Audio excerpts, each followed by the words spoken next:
안녕하세요, 프리랜서 클럽 여러분들. 저는 오늘 외주 비즈니스에서 효율적인 영업과 운영 관리로 최대 매출을 낼 수 있는 방법을 소개해드릴 플러그팀의 비즈니스 디벨로퍼 황유나라고 합니다. 외주 프로젝트를 받아서 운영하고 계시는 분들이면 사실 누구나 이제 성공적인 영업 방법이나 운영 관리에 관심이 특히 높으실 테고, 여기 참석하신 분들이라면 사실 더더욱 그러실 거라고 생각이 되는데요.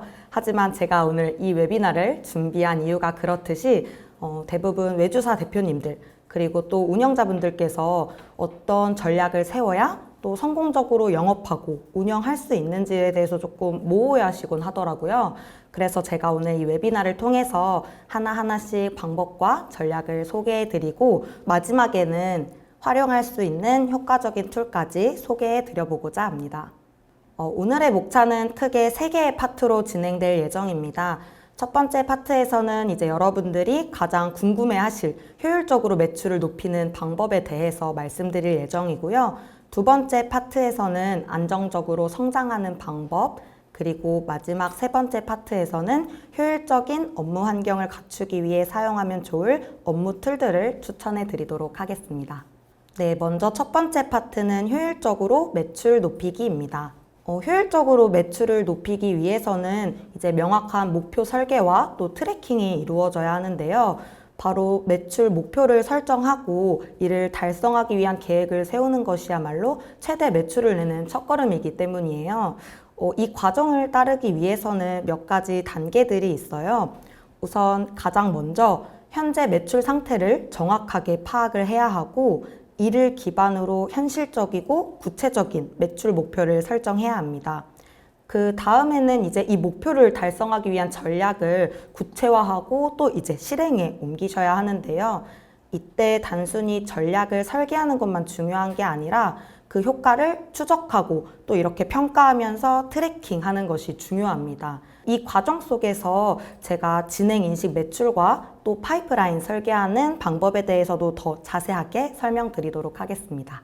먼저 외주사 대표님들이나 사실 운영 담당자분들께서 자주 매출을 파악할 때 하시는 실수들이 있어요. 바로 매출의 기준을 정산일로 이렇게 설계를 하시는 경우인데요. 아마 대부분도 이렇게 생각하고 파악하시는 경우가 많으실 텐데 사실 이렇게 매출을 파악할 때 정산일을 기준으로만 삼게 되면 좀 문제가 생길 수도 있어요.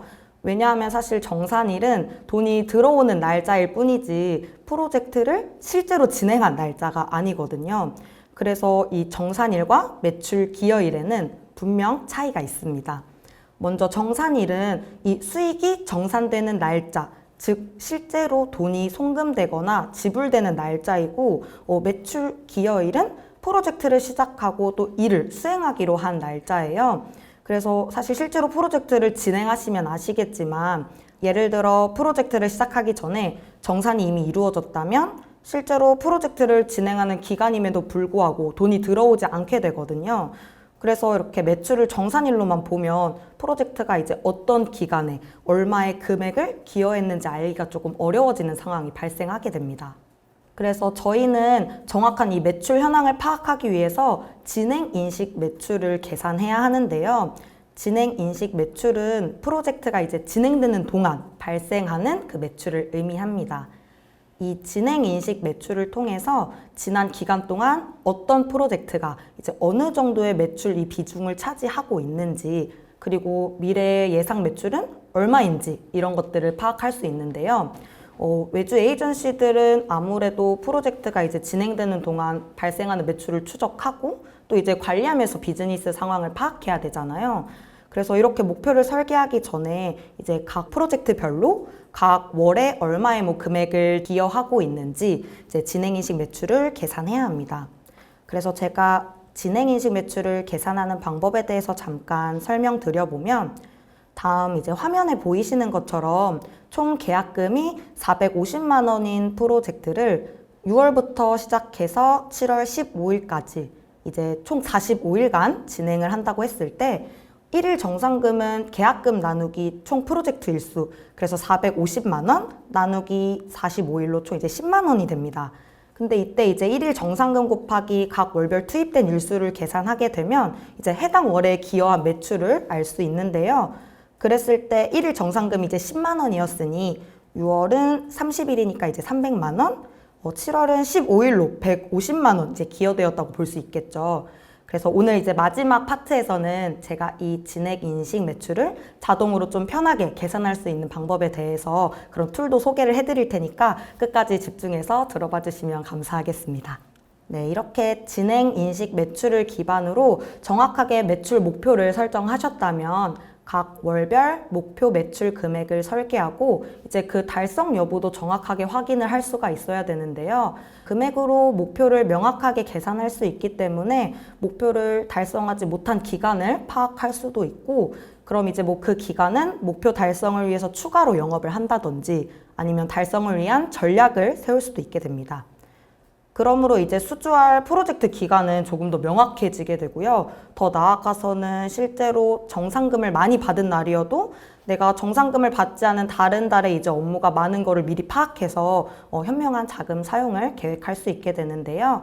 그렇기 때문에 사실 이 목표 달성 여부를 실시간으로 판단할 수 있는 거는 매우 중요하다고 생각해 주시면 될 것 같아요. 앞서서 내용을 바탕으로 이제 명확하게 목표를 설정하셨다면 이제는 이 목표 달성을 위한 영업 전략을 설계하셔야 합니다. 그중 이제 가장 중요한 것이 또 파이프라인 설계인데요. 파이프라인은 사실 말 그대로 기업이나 팀에서 또 잠재 고객을 유료 고객으로 전환하기 위해서 따르는 그 과정을 시각적으로 표현한 것이에요. 그래서 이 프로세스를 잘 설계하고 또 이제 관리하는 것이 중요한데, 왜냐하면 이제 팀에서 관리하는 모든 영업 기회나 뭐 관련된 정보를 확인할 수도 있고요. 또 뭐 영업 진행 과정이나 아니면 영업 기회의 뭐 현재 상태 등을 한눈에 볼 수 있기 때문입니다. 이것이 이제 우리가 고객과 처음 만나고부터 또 이제 수주를 하기까지 거치는 단계를 구분하고 전략적으로 좀 관리하는 것을 의미해요. 그래서 고객과의 첫 만남부터 수주까지 이제 어떤 단계를 거치시는지 조금 생각해 보시면 되는데, 예시를 통해서 제가 자세하게 설명을 드려보겠습니다. 보시는 화면은 이제 외주개발 에이전시 A사의 실제 사례인데요. 이 에이전시 같은 경우는 설문폼으로 의뢰 인입을 받고 또 이제 문의 검토 단계를 거치는데요. 여기서부터 이제 실제 고객 여부를 판단해서 이 메일을 전송합니다. 메일이 회신이 7일 이상 이루어지지 않으면 다시 2차로 메일을 재전송하고 있고요. 미팅이 성사되면 이제 미팅 종료 후에 1일 내로 견적서를 발송하고 이후 고객이 견적에 동의할 경우 계약을 진행하는 단계로 진행되고 있습니다. 이 사례로 보면 이렇게 6단계로 영업 파이프라인이 정리되는 것을 알 수가 있는데요. 이렇게 나의 비즈니스에 맞는 단계들을 구분하고 또 이제 각 단계에서는 내가 무엇을 해야 할지 이런 것들을 정리해 보는 것이 중요합니다. 앞서 예시처럼 단계를 체계적으로 나누게 되면 이제 우리의 비즈니스가 뭐 어떤 상황에 있는지를 조금 더 명확하게 알 수 있고 또 그에 맞는 효과적인 전략을 세우실 수 있어요. 그러면은 이제 각 단계별로 내가 오래 머물고 있는 의뢰가 왜 이 단계에 멈춰 있는지, 또 어떤 단계에 멈춰 있는지, 아니면은 뭐 마지막 컨택이 언제였는지, 왜 이 컨택이 멈추게 되었는지, 그렇다면 이제 우리가 추후의 액션은 어떤 것을 할 것인지 이런 것들의 체크가 가능해서 계속해서 다음 단계로 이끌어 나갈 수가 있습니다. 따라서 고객 이탈 프로세스도 세울 수 있게 되는데요. 앞서 이제 보았던 사례를 기준으로 이제 다시 보면 다음과 같은 고객 이탈 프로세스를 세워볼 수 있어요. 메일 발송에서 미팅 완료가 되기 전 단계에서 메일 전송을 이제 7일 동안 회신이 없을 시 2차 메일을 전송한다고 액션을 세워볼 수도 있는데요. 그 다음에 2차 메일을 전송 후에 7일간 이제 회신이 없을 시에는 내가 유선으로 연락하고 컨택이 닿지 않으면 드랍한다. 이런 2차 액션까지도 세워볼 수 있습니다. 견적 요청 단계에서는 이제 견적을 전달한 후에 7일 동안 계약에 대한 긍정적인 회신이 없는 경우 유선으로 연락한다. 또는 견적을 전달한 후에 고객이 직접적으로 거절 회신을 하지 않은 경우에는 지속적으로 연락을 한다. 이런 액션들을 세워볼 수 있습니다. 전략을 잘 세우셨다면 그 다음으로 이제 하셔야 되는 것은 이 성공 패턴을 학습하는 것인데요. 앞서 계획한 파이프라인과 이제 이 단계에 따라서 진행한 히스토리들을 조금 모니터링 하다 보면 분명 그 성공적이었던 패턴들을 찾으실 수 있을 거예요. 그때 뭐 어떤 접근법이나 뭐 전략이 더 효과적이었는지 이런 것들을 확인하는 것인데요. 예를 들어 의뢰 인입 단계에서 문의 양식을 A, B, C 이렇게 뭐 세 가지를 받아보았는데 A 양식이었을 때 검토가 더 빨랐다. 아니면 메일 발송 단계에서 메일을 발송했을 때 가장 성사율이 높았던 제목은 또 어떤 건가 이런 것들을 확인해 볼 수 있고요. 그리고 미팅 완료 단계에서는 어떤 패턴이었을 때 미팅 성사율이 우리가 가장 높았다. 뭐 예를 들어 미팅의 계약 내용을 미리 뭐 작성해 갔을 때라든지 그런 것들을 또 볼 수 있고요. 계약 조율을 할 때는 클라이언트의 의사결정자와 직접 소통을 하면 빨랐다. 뭐 계약을 요청을 할 때는 전자계약 툴을 이용했을 때 가장 빠르게 계약이 성사가 되었다. 이런 것들이 있고 뭐 각 단계에서 어떤 전략을 세웠을 때 이제 가장 높은 반응, 뭐 가장 높은 성사율을 보이는지 이런 것들을 확인하셔야 됩니다. 마찬가지로 파이프라인과 이제 히스토리를 통해서 실패 패턴도 확인을 하실 수가 있어요. 그래서 파이프라인과 이제 히스토리들을 보면서 수주에 이제 실패한 의뢰건들을 분석하고 또 각 단계에서 어떤 행동을 취했을 때 반응이 좋지 않았는지 이런 것들도 확인을 해야 해요. 의뢰 인입 단계를 다시 보게 되면 메일 회신에 뭐 3일 이상 내가 걸렸을 때 회신율이 낮아졌다던가 메일 발송 단계에서는 메일을 보낼 때 미팅을 우리가 목표로 하지 않았으면 다음 단계로 가지 못했고 이탈을 했다. 이런 거 등 뭐 미팅 완료 후에 우리가 미팅 내용을 정리해서 전달하지 않았더니 이탈했다. 계약을 조율했을 때 계약서를 보내고 일정 주기대로 연락을 하지 않으면 이탈을 했다. 뭐 계약 요청을 할 때는 미팅 내용을 충분히 반영하지 않았더니 고객이 이제 이탈을 했다. 이런 것들이 있고요. 이렇게 사실 실패 패턴을 분석하는 것은 성공권을 분석하는 것만큼 엄청 중요해요. 왜냐하면 우리가 이렇게 실패 패턴을 알고 있어야 추후에 더 나은 전략을 세울 수 있기 때문입니다. 그래서 실패와 성공을 분석하면서 이제 그에 따른 조치로 이제 비즈니스가 계속해서 성장을 할 수 있도록 도와주게 되는데 이렇게 좀 체계적인 파이프라인 관리는 우리가 예측 가능하고 또 반복적인 영업을 할 수 있도록 도와주게 됩니다. 그래서 이렇게 성공과 실패 패턴을 종합해서 지속적으로 개선해 나가시다가 이렇게 자신만의 뭔가 프로세스가 어느 정도 정리가 되셨다면 이제는 실무에서 가장 빠르게 액션을 할 수 있도록 자동화 프로세스를 만들어야 합니다. 성공 사례들을 프로세스로 정리하고 이제 각 작업 단계의 워크플로우를 미리 설계해서 이제 최소한의 시간으로 성공 확률을 높이는 것인데요. 예를 들어 우리가 받는 의뢰 문의를 처리하는 과정을 생각해 보면 이제 보통 우리가 의뢰가 들어왔을 때 메일을 들어가야 의뢰가 왔는지 이제 알 수 있고 또 다시 의뢰를 받은 그 폼으로 들어가야 이제 의뢰 내용을 우리가 확인을 하게 되는데요.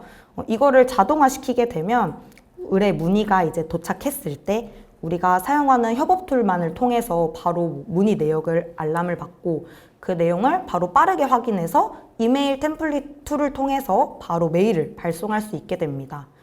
그럼으로써 사실 우리는 여러 이렇게 서비스를 거쳐서 계속해서 의뢰를 확인하거나 뭐 일일이 메일을 작성하고 이렇게 발송하는 번거로움을 덜 수 있는데요. 이처럼 우리가 지금까지 사실 해온 업무를 최단시간에 이 최대 효율을 내기 위해서 자동화 프로세스를 구축하는 것이 중요합니다. 이런 작업은 자피어라는 자동화 툴을 이용해서 활용하시는 것도 좋고 기존에 나와 있는 업무 툴들을 활용하시는 것도 되게 좋아요. 이렇게만 되어도 사실 이 업무를 더욱 효율적으로 진행할 수 있게 되는데요. 이런 툴들에 대한 소개는 제가 마지막에 다시 설명드리도록 하겠습니다. 두 번째 파트는 안정적으로 성장하기입니다. 외주 비즈니스에서 이제 안정적으로 성장하는 것은 기업의 장기적인 성공을 위해서 되게 필수적인 부분인데요. 이런 안정적인 성장을 위해 운영할 때 고려해야 할 이제 다양한 요소들이 있지만 이제 여러 가지 요소들 중에서도 오늘은 더 중요하다고 생각하는 세 가지. 첫 번째로 가용 리소스 현황, 그리고 두 번째는 현금 흐름, 그리고 마지막으로 BEP에 대해서 설명드려보고자 합니다. 가장 먼저 고려해야 할 것은 가용 리소스 현황이에요. 이게 어떠한 것이냐면 우리가 프로젝트를 할 때 이제 필요한 것들이 있죠. 예를 들면 뭐 인력, 돈, 시간 뭐 이런 것들이 있는데 이런 거를 이제 가용 리소스라고 해요. 그래서 따라서 이런 리소스를 우리가 어떻게 더 효율적으로 관리를 하느냐, 이게 이제 프로젝트의 성패를 좌우하게 되는데, 예를 들어 이제 우리가 어떤 프로젝트를 시작하려고 할 때 그 프로젝트가 수행하는데 필요한 인력이나 장비 뭐 이런 것들이 충분히 되어 있는지 확인을 해야 하는데요. 이렇게 우리가 가지고 있는 리소스를 파악하고 또 그것을 어떻게 효과적으로 사용할 수 있는지를 좀 고려하는 게 중요한 부분인 거죠. 특히 이 적재적소한 인력 투입이랑 투입 인원의 리소스 현황 관리는 전체의 상황 및 현재 상황을 또 정확하게 파악을 할 수가 있고, 그에 따라서 업무를 더 적절하게 배분을 할 수가 있습니다. 이 부분은 성공적인 프로젝트 수행이랑 클라이언트의 만족을 위한 핵심적인 전략이라고도 볼 수 있을 것 같은데요. 따라서 이제 언제, 누가 새 프로젝트에 이제 투입될 수 있는지 가시성 있는 지표로 설계하는 것이 보다 좋습니다. 그렇게 되면 의사결정이 빨라지고 또 새로운 프로젝트를 이제 안정적으로 수주할 수 있게 되다 보니까 보다 효율적으로 일을 할 수 있게 됩니다. 다음으로 고려해야 할 요소는 현금 흐름입니다. 현금 흐름은 안정적으로 유지하는 것이 당연히 너무나도 중요한데요. 특히나 이제 외주 업체에서는 이 안정적인 현금 흐름을 유지해서 서비스 품질을 또 유지하고 또 고객의 요구에 신속하게 대응할 수 있는 자금을 확보해야 합니다. 여기서 주의해야 할 점은 동시다발적으로 진행되는 이 정산 일정을 놓치지 않는 것이에요. 각 프로젝트마다 다중정산이 진행되기 때문에 사실 정산 일정을 놓치게 되는 경우가 굉장히 많은데요. 따라서 이제 안정적인 현금 흐름을 관리하기 위해서는 저희가 이제 정해진 일정에 정산 내역이 제때 들어오는지 이거를 확인하는 게 진짜 매우 중요해요. 그래서 외주사에서 사실 일정을 놓치게 되는 경우에 고객도 함께 놓치게 되는 그 가능성이 정말 높거든요. 그래서 이것을 방지하기 위해서는 내역별로 디데이 일정 그리고 이 히스토리들을 관리하는 것이 좋습니다. 또 큰 지출을 하기 전에 이제 최대 정산금을 미리 계산할 수 있으셔야 되는데요. 이거는 현금 흐름의 안정성을 높이는 데 정말 큰 도움이 됩니다. 예상 수익을 계산해서 이제 월급 지급일, 월세 이런 것도 이제 큰 지출이 발생하기 전에 최대 수익을 확보하기 위해서 예상 수익을 파악하셔야 합니다. 각 상태별로 이제 계획된, 지연되거나 완료된 이런 금액들을 좀 분류해서 계산을 하고, 그 후에는 이제 각 상태에서 얻을 수 있는 최대 수익과 해당 상태에서 이제 가장 큰 비중을 차지하는 고객이 누구인지 이런 것들을 이제 파악하는 것이 중요한데, 다시 말해 사실 큰 지출을 하기 전에는 미리 이 최대 정산금을 좀 계산해서 현금 흐름을 안정화시키는 것입니다. 위 내용들을 기반으로 현금 관리를 만약 진행하시게 된다면 보다 안정적으로 비즈니스를 운영하는 데 큰 도움이 되실 겁니다. 마지막으로 BEP의 중요성을 인식하는 것인데, BEP는 손익분기점을 의미합니다. 이것은 이제 우리가 수익을 내기 위해서 필요한 최소한의 매출액을 가리키는데요. 이를 통해서 이제 기업이 수익을 올리기 시작하고, 그리고 이익을 창출하기 위해서 이제 우리가 얼마나 많은 매출을 달성해야 하는지 등을 파악할 수 있어요. 따라서 이 BEP를 전사적으로 또는 프로젝트별로 이제 얼마나 달성되고 있는지 이런 것들을 확인하시는 게 진짜 중요한데요. 특히 사실 외주의 경우에 저희가 프로젝트 건마다 기간과 투입 인력이 정해지게 되는데, 이런 투입 인력마다 인건비나 아니면 투입된 정도가 다르고 또 이제 기간도 다를 거라서 사실 이제 각 프로젝트마다 이 손익 금액이 얼마인지가 파악하기가 쉽지 않은데요. 이런 계산을 하기 이전에 인당 BEP를 알고 계신다면 클라이언트에게 프로젝트의 견적서를 내줄 때 우리가 투입되는 인력의 인원과 기간을 고려해서 이제 한 사람이 한 달간 일해야 되는 분량 범위, 이제 맨먼스 견적을 좀 합리적으로 계산을 해서 제공할 수 있게 됩니다. 따라서 이제 프로젝트의 손해를 방지하기 위해서는 이 인당 BEP를 파악하고 있는 것이 무척 중요합니다. 마지막 파트는 효율적인 업무 환경을 구축하는 것입니다. 현재 국내 및 해외에서는 사실 다양한 업무 관리 툴이 활용이 되고 있어요. 실제로 툴을 이제 활용할 경우에 업무를 더 체계적이고 또 이제 조직화해서 관리를 할 수 있다 보니까 효율적인 업무 환경을 조성하는 데 큰 도움이 되고 있습니다. 특히 이 외주 비즈니스 업체에서는 다양한 프로젝트나 업무 등을 좀 체계적으로 관리를 하셔야 되기 때문에 필수적인 도구들을 보다 효과적으로 활용을 하는 것이 중요한데요. 그래서 제가 이 마지막 파트에서는 외주 비즈니스 업체에 이제 실질적으로 조금 도움이 될 만한 그런 툴들을 몇 가지 추천드려보고자 합니다. 첫 번째로 소개해드릴 툴은 커뮤니케이션 협업을 위한 슬랙이라는 툴입니다. 채팅 및 협업 툴로서 팀원들 간 그리고 클라이언트와도 실시간으로 소통하고 업무를 조직화하는 데 큰 도움을 줄 수 있는데요. 다양한 채널을 통해서 특정 프로젝트 또는 주제에 관한 대화를 할 수도 있고요. 파일 공유, 그리고 일정 관리, 알림 설정 이런 기능들도 제공할 수 있다 보니까 업무 효율을 높이는 데 굉장히 추천드리고 있어요. 이와 마찬가지로 우선 슬랙이라는 툴은 미국 툴로서 외국 툴인데요. 같은 기능을 가진 걸로 이제 국내에서는 잔디라는 툴도 있어요. 그래서 보시고 보다 편한 툴로 맞는 툴로 사용해 보시는 것도 좋을 것 같습니다. 두 번째로는 자피어라는 업무 자동화 설계 툴인데요. 자피어는 이제 지메일, 노션, 그리고 슬랙 이런 3,000개 이상의 앱과 연결되는 굉장히 강력한 온라인 업무 자동화 툴이라고 볼 수 있습니다. 그래서 자피어를 통한 연결 예시로 사실 메일로 접수된 고객명과 내용을 스프레드시트에 자동으로 정리를 하실 수도 있고요. 고객 이메일 주소로 자동으로 메일을 발송하거나 아니면 프로젝트가 이제 수주가 되면 구글 드라이브의 폴더를 자동으로 생성하는 등 거의 모든 작업을 자동화를 도울 수 있는데요. 그러다 보니까 이제 반복되던 업무가 줄고 휴먼 에러도 줄어서 업무 생산성을 향상시키게 돼요. 그래서 이처럼 좀 시간을 잡아먹는 반복 작업을 많이 하고 계시는 그런 대표님이나 아니면 담당자 분이 계시다면 이 자피어가 정말 큰 도움이 될 것 같습니다. 다음으로 추천드리는 툴은 개인화 마케팅 자동화 솔루션인 브레이즈입니다. 브레이즈는 마케팅을 자동화하고 개인화된 전략을 좀 실행하는 툴인데요. 이를 통해서 외주 에이전시는 고객들의 행동을 기반으로 세분화된 마케팅을 제공할 수 있어요.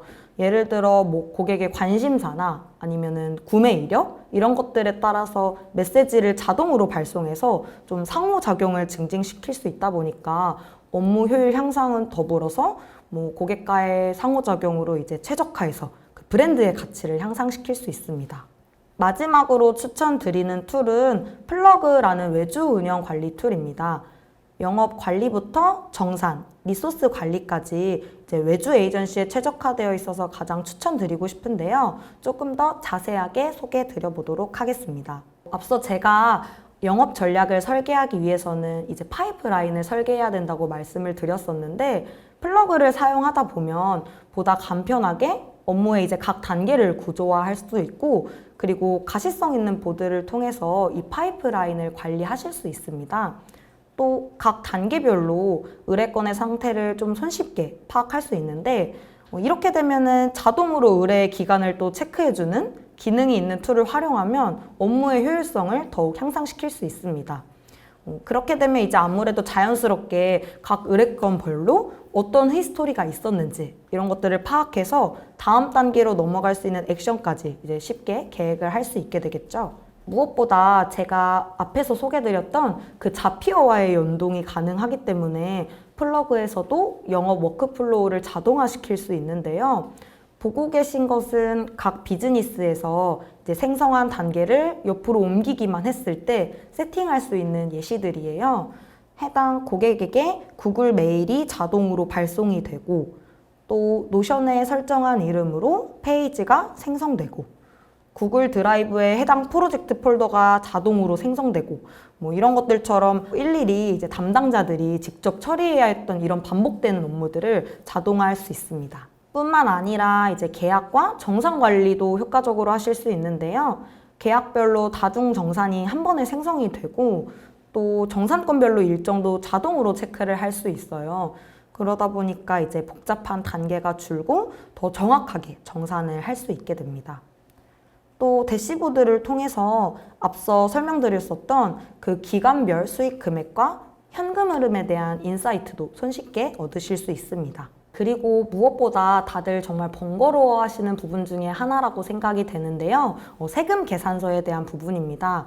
홈택스에 사실 들어가서 일일이 이걸 수기로 다 입력을 하지 않아도 플러그 안에서 간편하게 발행하실 수 있는데요. 특히 이 플러그에서는 이 관리하는 데이터들이 종합되어서 세금 계산서가 초안으로 작성이 돼요. 그래서 보다 편리하게 사용하실 수 있습니다. 제가 오늘 가장 처음에 매출을 높이기 위한 첫걸음으로 명확한 목표 설계가 이루어져야 한다고 말씀드렸었잖아요. 그 중에서도 가장 중요하게 설명드렸던 개념인 진행인식 매출, 이게 있었는데요. 진행인식 매출을 자동으로 계산하기 위해서 엑셀이나 에어테이블 이런 여러 툴에 수식을 적용해서 계산을 하시는 방법도 있지만 이런 경우에는 작성한 수식에 따라서 오류가 발생을 할 수 있고 정확하게 조금 파악하기 어려운 경우들이 발생해요. 그러다 보니까 이제 툴 자체에서 자동으로 계산이 되는 자동인식 매출 계산기가 좀 포함된 툴을 사용하시기를 추천드리는데요. 기간 및 금액을 입력하면 복잡한 수식 없이도 자동으로 반영이 되어서 실시간으로 진행 인식 매출뿐만 아니라 각 계약의 정산 형태와 정산 여부 등을 한눈에 확인할 수 있습니다. 마지막으로는 플러그에서 모든 실무자 리소스 투입 현황을 한눈에 볼 수 있는데요. 그래서 이제 투입 가능한 시기 또는 시기별 가능한 인력을 쉽게 예측할 수 있고 회의나 여러 문서 등을 통하지 않고도 간편하게 리소스 투입 현황을 확인하실 수 있습니다. 오늘 제가 준비한 내용은 여기까지이고요. 오늘 많은 내용 전달 드렸는데 이렇게 전달드린 내용 토대로 실무 적용하시면서 보다 성공적으로 활용해 보셨으면 좋겠습니다. 감사합니다. 안녕하세요. 프리랜서 클럽 멤버 여러분. 저는 크몽의 콘텐츠 마케터 헤일리입니다. 오늘은 운영관리 툴 플러그의 서비스 개발자 황유나님을 모시고 매출을 올리는 외주 영업, 운영관리 노하우에 대한 이야기를 들어봤는데요. 아무래도 이제 운영관리 툴을 직접 기획하고 설계하시는 일을 하시다 보니까 어떤 단계에서 어떤 업무를 챙겨야 하는지 누구보다 잘 알고 계시는 것 같아요. 그래서 딱 알짜배기 노하우들을 잘 알려주신 것 같습니다. 아마 이번 강연은 기업 에이전시 혹은 법인 프리랜서 그리고 이제 일감이 막 늘어나기 시작한 프리랜서 분들에게 되게 큰 도움이 되지 않았을까 싶어요. 강연을 준비하면서 신청하신 분들이 남겨주신 질문들이 되게 많았는데 그 중에서 몇 가지를 꼽아서 오늘 유나님께 직접 답변을 들어보도록 하겠습니다. 질문은 영업 매출 관련, 그리고 또 정산 관련, 툴을 사용하는 것, 그리고 이제 자동화 관련 이렇게 크게 질문의 범위를 좀 나눠볼 수 있을 것 같아요. 먼저 첫 번째 질문으로는 영업 매출 관련된 질문인데요.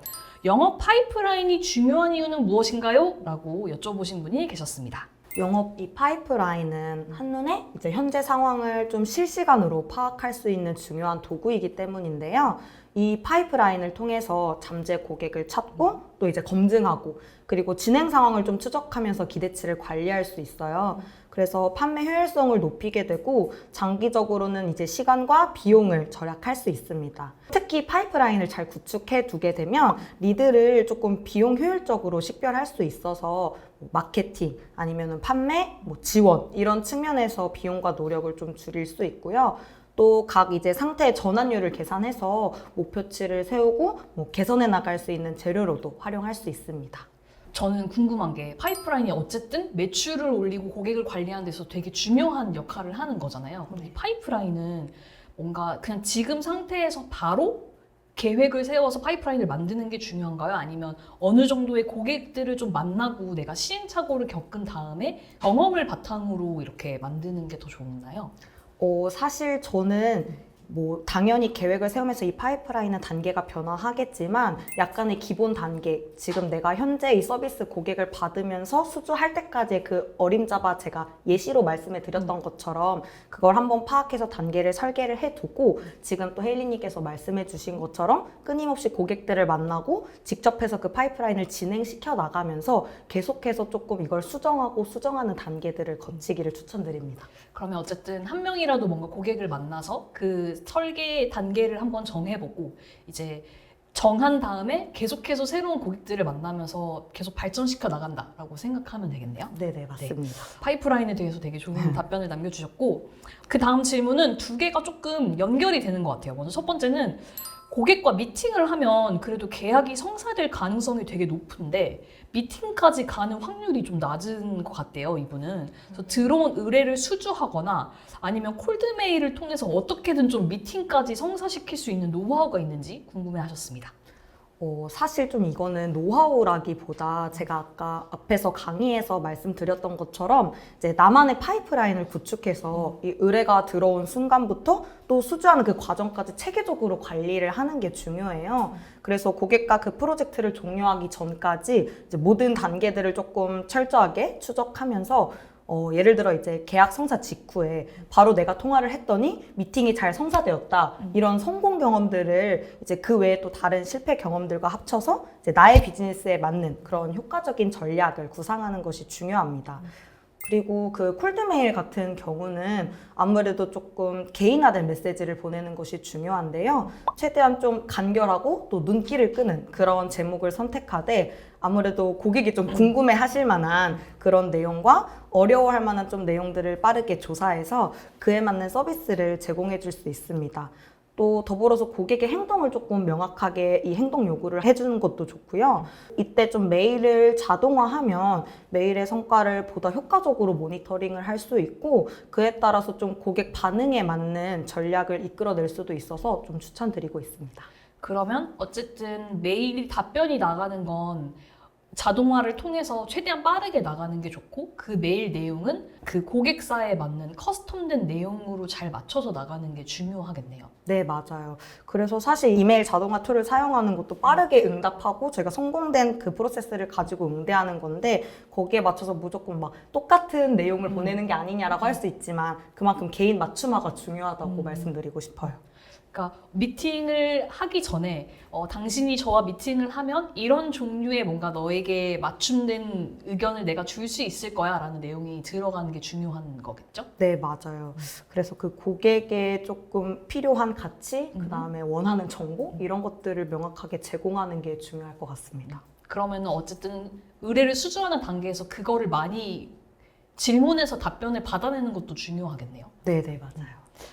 그럼 이제 이것과 다르게 또 다른 고민을 가지고 계신 분인데 이분은 고객과 미팅까지는 되게 연결이 잘 되는 편인데 미팅 이후에 계약까지 연결되는 확률이 좀 낮은 것 같다고 하세요. 제가 미팅에서 신뢰감을 주지 못하는 걸까요? 계약까지 이어지는 미팅 노하우가 궁금합니다. 라고 질문을 주셨어요. 사실 저는 미팅이 성사되었다면 이 영업의 절반을 성공한 거나 다름없다라고 네. 마찬가지라고 생각을 하는데요. 이 미팅에서 조금 앞선 질문에 대한 대답과 비슷하게도 이 고객이 얻을 수 있는 가치를 조금 강조하셔야 돼요. 그래서 우리의 뭐 제품이나 이 서비스가 어떻게 고객이 가진 문제를 해결하거나 또는 뭐 이익을 제공해 줄 수 있는지 이런 것들을 명확하게 설명을 해 주셔야 되는데요.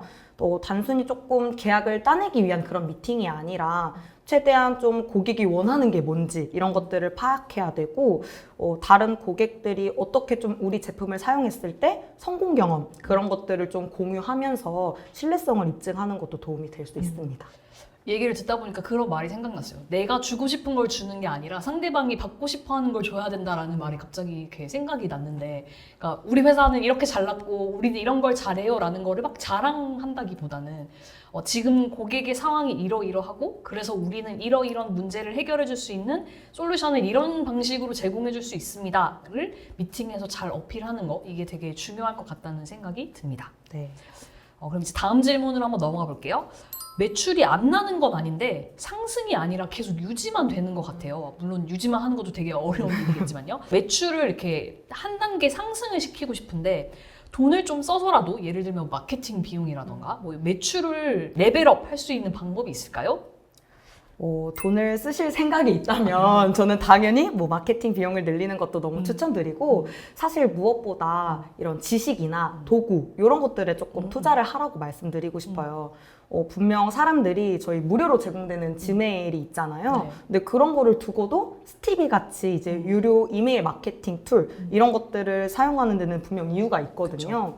그래서 기존 뭐 CRM이나 자동화 업무 툴들을 좀 활용해서 이런 뭐 편의성과 효율성 이런 거에 투자를 하신다면 저는 업무 생산성이 좀 크게 향상되고 또 더불어서 아무래도 그렇게 되면 이제 프로젝트 퀄리티에 집중할 수 있는 시간이 늘어나기 때문에 이거는 곧 이제 매출 상승을 가져올 거라고 생각합니다. 뭐 어쨌든 돈을 아끼는 것도 중요하지만 어느 정도의 매출을 올리기 위해서 이런 것에 투자하는 것은 필요하다라는 걸로 이해할 수 있을 것 같습니다. 영업 관련된 마지막 질문인데요. 매주 일감을 수주하다 보면 당연히 영업에 성공하지 못하는 경우가 당연히 있을 수 있잖아요. 그러면은 그렇게 영업에 성공하지 못한 고객사 리스트가 계속 쌓이게 될 텐데 이 리스트를 활용할 수 있는 방법이 혹시 따로 있을까요? 그러니까 뭐 요즘에는 기존 고객을 활용하는 그 CRM 마케팅이 되게 각광을 받고 있는데 이렇게 영업에 실패한 고객사 리스트를 활용하는 방법이 궁금합니다. 네. 신규 리드는 사실 진짜 계속해서 생겨나지 않거든요. 그래서 기존 고객을 활용하는 것이 정말 중요해요. 저희가 아까 제가 강의 때도 이탈 프로세스 설계하는 거 말씀드렸던 것처럼 뭐 영업 파이프라인에 따라서 뭐 고객에 대한 이제 히스토리들을 작성하는데 뭐 어떤 단계에서 뭐 이탈을 하게 되었는지도 확인할 수 있고 그러면 이제 거기에 맞춰서 단계별로 어떤 고객은 우리가 뭐 처음부터 이제 신규 리드처럼 시작을 할 수도 있고 또 뭐 그 고객이 필요한 기능이 업데이트 되었을 때 재연락을 해본다든지 이런 액션들을 실행을 하고 있어요. 그래서 저희는 또 다르게 현재는 뭐 이메일 마케팅 툴도 좀 활용을 해서 이탈한 고객들을 대상으로 뭐 뉴스레터를 발행한다든지 그러면서 저희 서비스에 대한 존재도 조금 더 인식시키고 또 우리 필요성 얼마나 필요한지 이런 것들도 조금 인지시키고 이렇게 진행을 좀 하고 있습니다. 네, 그러니까 이제 영업에 실패했다고 해서 그 고객과 나의 인연이 끝난 것은 아니다. 그렇죠. 그런 거죠. 어쨌든 그분에 대해서 최대한 잘 알아두고 그분이 뭔가 특정 이벤트가 생길 만한 그런 시기를 잘 노려서 그때 그 프로젝트는 잘 하셨어요? 라든지 아니면 그때 이렇게 말씀하셨는데 이 서비스가 지금 필요하지 않으세요? 이런 식으로 계속 터치를 해주면 어쨌든 영업의 그 성공 확률도 올라가지 않을까라는 생각이 듭니다. 네, 그럼 다음 파트로 정산 관련에 대한 질문을 드려보려고 합니다. 아무래도 돈이랑 관련된 부분이다 보니까 질문이 되게 많이 들어왔는데 사실은 약간 공통된 질문이었어요. 그래서 이 질문 하나를 딱 드려보려고 합니다. 원래 받기로 했던 정산 금액이 밀려서 한 달 매출에 변동이 생겼어요. 이런 식으로 이렇게 들쭉날쭉한 수익금을 잘 관리할 수 있는 방법은 무엇일까요? 이 부분은 사실 정산금을 밀리지 않게 받는 것이 중요한데요. 따라서 좀 놓치지 않고 정산 일정을 관리하는 것이 중요해요. 그래서 좀 이를 방지하기 위해서는 뭐 내역별 디데이나 아니면 이런 히스토리들을 관리하는 것이 좋고요. 특히 플러그 서비스는 정산 내역들이 좀 자동으로 뭐 상태가 예정, 지연 이렇게 관리되고 또 디데이가 알아서 관리가 되기 때문에 날짜가 다가오면 대시보드에 이렇게 정리되는 그런 기능들을 가지고 있어요. 그래서 그 디데이 일정을 미리 파악해서 뭐 최소 7일 전에는 한 번 더 리마인드를 드리고 있기 때문에 고객이 좀 준비할 시간을 줄 수 있어요. 또 더군다나 이런 자피어나 뭐 슬랙 툴과 함께 연동이 돼서 자동으로 알림을 받을 수 있다 보니까 아무래도 이런 플러그 하나만으로도 놓치지 않고 조금 안정적으로 관리를 하실 수 있을 것 같습니다. 그러면 이제 그 정산을 관리하는 그러니까 프리랜서의 입장에서는 이렇게 툴의 도움을 받을 수 있는데 예를 들어서 저는 이렇게 디데이 알림도 잘 보내고 툴을 사용해서 잘 관리를 하고 있었다고 생각했는데 예를 들어서 고객사에서 저희 좀 이번 정산이 늦어질 것 같아요. 일주일 정도 이렇게 얘기하면 원래 기존에 정산받기로 한 날짜를 기준으로 뭔가 관리를 해야 되나요? 아니면은 그 미뤄진 날짜에 맞추어서 관리를 해야 되나요? 당연히 그 일정을 밀리게 되면 원래 날짜에서 이제 그 밀린 날짜를 설정하시는 게 좋은데 그랬을 때 보통 나는 관리를 잘 하고 있다고 생각을 하지만 원래 날짜가 언제였는지 그래서 밀린 게 얼만큼 밀렸는지 이런 것들에 대한 체크는 또 안 될 가능성이 높거든요. 그래서 뭐 아무리 툴의 뭐 도움을 받는 거라고 생각하실 수 있지만 우리가 사람들이 약간 휴먼 에러라고 하죠. 네. 놓치는 것들을 자동으로 이렇게 잡아줄 수 있어서 그 기간까지 체크할 수 있다. 그런 장점이 있다. 좀 말씀을 드릴 수 있을 것 같아요. 이게 사실은 한 분만 밀리면 그냥 그분만 체크하면 되는데 예를 들어서 막 너무 많은 의뢰인들을 만나고 있는데 정산 관련해가지고 변동이 너무 많다라고 하면은 진짜로 인간이 사실은 트래킹하기엔 조금 맞아요. 벅찬 부분이 있을 수도 있겠네요. 네, 그럼 그 다음 파트로 넘어가 보도록 하겠습니다. 방금 정산에서도 계속 말씀해 주셨듯이 되게 자동화에 대한 중요성에 대해서 말씀을 주셨잖아요. 그래서 이런 자동화 관련된 질문이 좀 있었는데 고객 유치와 또 고객 유지를 하는 데 있어서 자동화의 장점은 무엇인가요?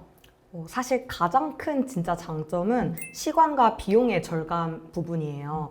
자동화된 프로세스를 좀 통해서 반복적이고 또 이렇게 수작업이 많은 작업들을 자동화함으로써 아무래도 뭐 인력과 이런 비용을 절약할 수 있는데요. 따라서 그 시간에 뭐 홍보 활동에 더 집중을 한다든지 아니면 뭐 더 많은 리드를 생성할 수 있게 되는 거죠.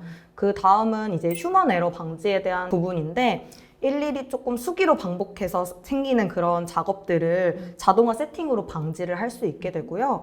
그리고 또 하나의 장점으로는 데이터의 통합 부분이에요. 아무래도 좀 자동화 프로세스는 데이터를 좀 실시간으로 수집하고 그리고 분석할 수 있기 때문에 고객의 그 행동 패턴을 파악하고 그러면 이제 향후 전략을 수립하는 데 큰 도움이 되고 있어요. 그래서 작업 흐름을 좀 간소화하고 휴먼 에러를 좀 줄여서 뭐 효율성, 생산성 이런 것들을 높이는 데 도움이 되고요. 특히 아무래도 일관성 있는 그런 서비스를 제공함으로써 고객들에게는 좀 신뢰를 구축할 수 있다는 그런 점일 것 같습니다. 네, 요약을 해보자면 시간과 비용을 절감하고 또 휴먼 에러를 방지하고 또 마지막으로는 데이터의 통합 이렇게 세 가지를 뽑아주셨는데요. 아무래도 이 강연을 듣고 계시는 분들은 지금 내가 100명의 고객을 만난다고 하지만 내년에는 1000명, 그 다음에는 10,000명 이렇게 계속 더 성장하고 싶은 욕심이 많으실 것 같아요. 그러면은 그만큼 일감도 늘어나고 내가 관리해야 되는 케이스도 늘어나고 이렇게 수가 많아지면 많아질수록 되게 자동화를 통해서 시간과 비용을 줄이고 그렇게 절약된 리소스와 비용을 또 다른 곳에 투자하고 또 아무래도 케이스가 많아지면 당연히 휴먼 에러가 생길 수밖에 없으니까 그런 부분들은 좀 우리가 이제 기술의 발전과 여러 가지 툴의 도움을 받아서 활용해 보시면 매출을 늘리고 성장하는 데 있어서 약간 이렇게 부스터 느낌을 받을 수 있지 않을까라는 생각이 들었습니다. 그러면 이 자동화가 좋다는 건 너무 알겠어요. 영업에서 그럼 이 자동화 프로세스를 구축할 때 주의해야 할 점은 어떤 게 있을까요? 사실 진짜 많은 장점들이 있지만 물론 주의를 하셔야 될 부분들이 좀 있어요. 그 중에 가장 첫 번째는 초반 고객 데이터 입력을 확실하게 하셔야 한다는 건데요. 왜냐하면 좀 시작이 반이다라는 그런 말이 그렇죠. 있잖아요. 네. 그래서 자동화에 앞서서 주의해야 될 부분이 이제 초기 데이터 입력을 하실 때 신중해야 한다라는 부분이에요.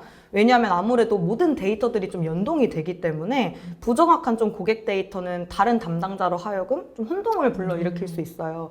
그래서 실시간으로 좀 데이터를 수집하고 이렇게 연동되는 장점을 부각시키기 위해서는 이 초반 고객 데이터를 좀 명확하게 입력을 하셔야 되고요. 두 번째로는 러닝 커브가 좀 최소화된 툴을 이용해야 한다라는 부분이에요. 아무래도 좀 직관적이지 않은 툴을 사용하시게 되면 이 영업 자동화 시스템의 좀 구축 과정에서 생산성을 떨어뜨리게 되는데요. 오히려 좀 이런 시간 소모적인 업무들을 자동으로 처리할 수 있는 자동화의 장점을 부각시키지 못하게 될 수도 있는 그렇게 되는 거예요. 그래서 직관적이고 효율적인 디자인인지 체크하는 것이 좀 중요한데 아무래도 학습 과정 좀 없이 간단하게 사용할 수 있는 그래서 뭐 영업 담당자가 뭐 습득을 하는데 시간이 낭비되지 않는 그런 것들이 핵심이다라고 좀 볼 수 있을 것 같습니다. 네, 이렇게 자동화 구축 프로세스에 있어서 주의할 점을 이렇게 두 가지를 말씀을 주셨어요. 첫 번째가 초반에 고객 데이터 입력을 확실히 해야 된다. 그리고 두 번째가 러닝 커브가 최소화된 툴을 사용해야 된다. 이렇게 두 가지였는데요.